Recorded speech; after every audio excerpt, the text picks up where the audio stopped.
Mhm.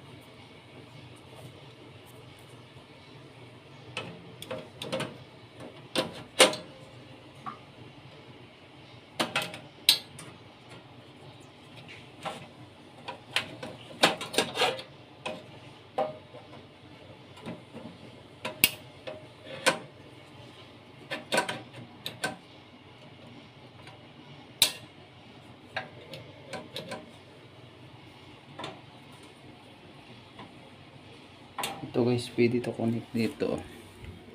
Pag may gas kayo, yan, parang ito siya.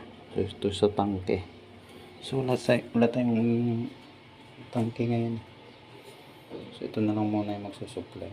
Dual kasi ito eh. Ito yung sa gasol. Takpan na natin siya.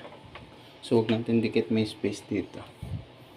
Para hindi uminit tong kanister natin. So, pag nabukas ang apoy, hanggang dito lang, huwag may sobrahan. Kasi baka maabot tong kanister natin.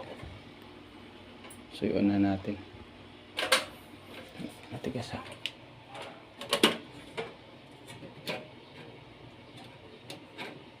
Matigas.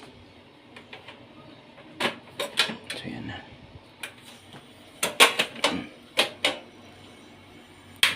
Ayan na. So, inaano natin yung apoy. Lakas. At sa minimum lang lagay. So, minimum lang tayo. Ito yung off niya. So, maximum dito. So, ito yung para mag-on yung kanister natin. So, pag i-off, ito lang. Saka, patayin ito. So, naglalaga tayo ngayon ng okra. So, maluwag lang ito. So, required ni is may space dito.